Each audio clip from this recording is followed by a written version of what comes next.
recently you decided to go all virtual with your sessions. What are the benefits of this? Yeah, I think I went virtual out of necessity during the pandemic. Everybody did. Everyone was kind of sick of virtual after a while. It was like, okay, parents are like, I need to get my daughter off her bed. She needs to actually be able to get out and do things. And I wholeheartedly believed in that as well. However, what I did notice when I was doing virtual sessions over the pandemic, and then we started to move into a space where we were getting out and doing more things, and kids were going back to school and they were getting real social skills, or being able to be more social.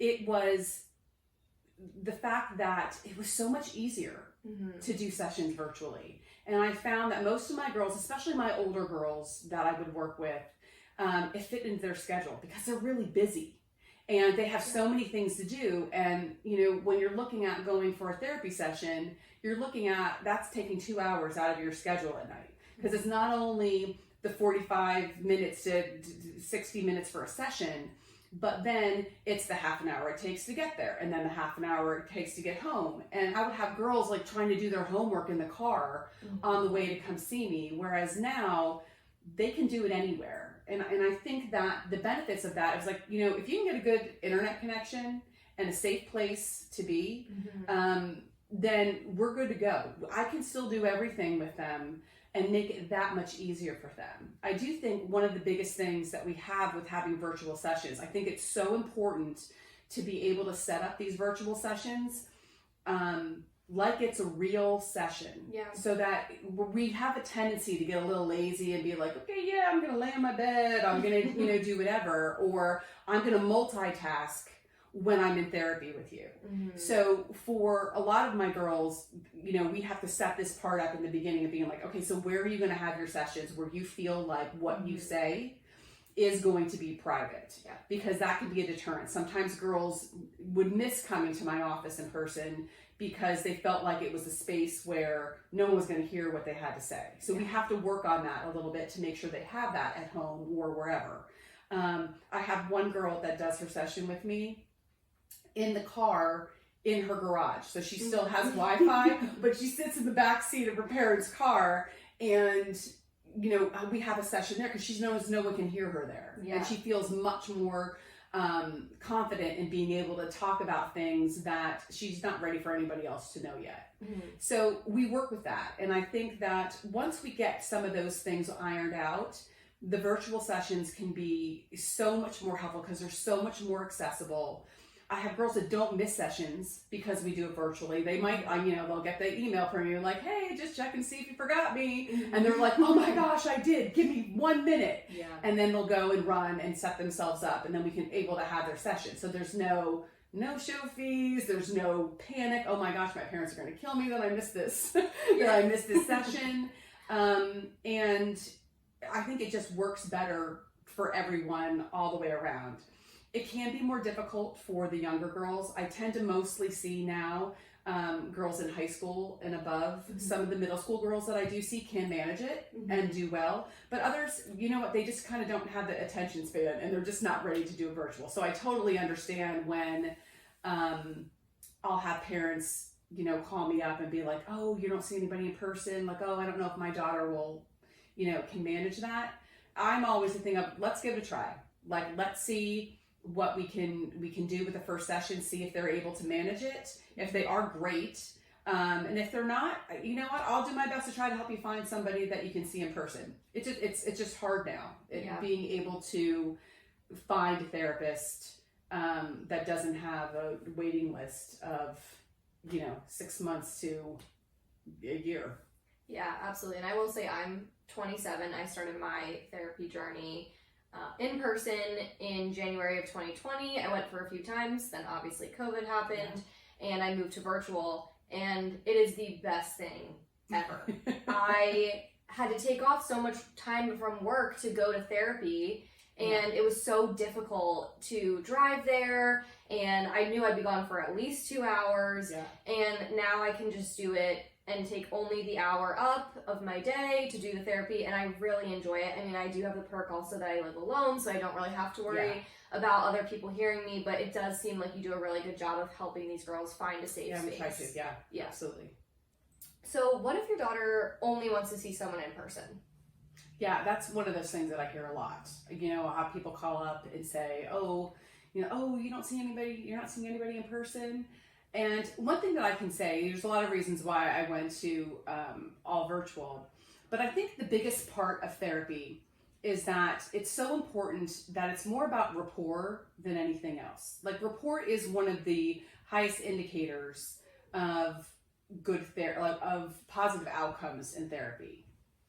So when, oftentimes I'll be looking at girls that are like, nope, I just want to see somebody in person, because they think seeing someone in person is going to help them connect better, because they've been through the pandemic, they've been through, everything virtual for forever. They're sick of it in some ways. But I think that having them understand, like, once someone has gone, for some people it can take them a couple times before they find the right therapist, before it kind of clicks. Yeah. And I would just say, don't turn off the idea of virtual therapy before you see if there's rapport there.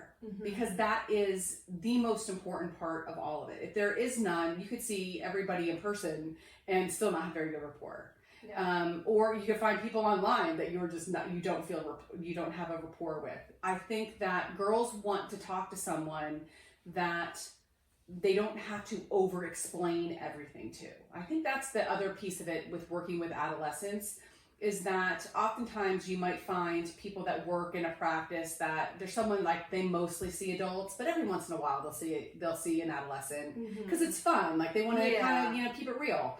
But the hard thing is that adolescents know if you don't know what you're talking about. Yep. And this is the thing. I am very aware. I've been doing this with adolescents for almost 30 years now. I am not in any way cool. I'm not, and I will profess that to girls, like, yeah, girls, I'm really just not that cool. What are you talking about right now? But for the most part, I do have an idea of what's going on and what their pressures are like, because oftentimes they'll go to their parent and be like, you just don't understand what it's like now in school. You don't understand. I can tell you, I do understand, because I talk to girls all day long, understanding what it's like and the pressures and how different it is. Like, school is from when I went to school, like, eons ago. Yeah. There are some things that don't change no matter what. I don't care. Yeah. There are the same basic things, but there are I went to school without a cell phone. Okay, like, I'm calling people on a corded phone. Yeah. They are not. I did. If I could, I would have gotten myself in so much trouble if I had to grow up now. I would have been a mess. But it is knowing those things, because girls do know if you don't know. And if you know most things, like, they know that you're like, okay, you get it. Yeah. They are more than happy to tell you the pieces that they don't get. Or I'll say, okay, listen, my poor children, I'll say, my kids came home saying this. What does that even mean? And they'll be like, oh, this is what it is. Yeah. And I'll be like, oh, that's what it is? They're like, yeah. I'm like, oh. And then I'll often say, like, do you even know what that means? Like, stop shooting your mouth, because I know my kids don't know what they're saying. So, I think that that's an important part of being honest with them and having that rapport, being like, okay, yeah, no, I'm not that cool. And they'll be like, oh, no, Renee, but you kind of are. Like, no, not really. Let me explain. And then they will laugh and go like, okay, that's not very cool. I'm like, see, told ya. But they do I know where they're coming from. So I would say that if you're looking at this and going, oh, no, like, I like her, but I'm just not sure my daughter's not going to go for virtual. Yeah. I really do say give it a shot, because I think, especially with all of those years, like, through the pandemic, I've made it my goal to make sure that if it's a girl that I know I can work with well, that I can establish that rapport with them online. Yeah, and I know that when I was looking for my own therapist, I had reached out to you to ask for help to find, and I thought you were just going to help me pick one, and I would go and visit them and see, and I remember you telling me, no, you're going to choose 3, and you're going to talk to them and see which one that you connect with the best, because that's the most important thing. And I found my therapist, we connected really well, and she's old enough not to be a child talking Yes. to me, but she's young enough not to, to know kind of what's going on. You don't feel like you're going to shock her. Yes. When you say something like, ooh, I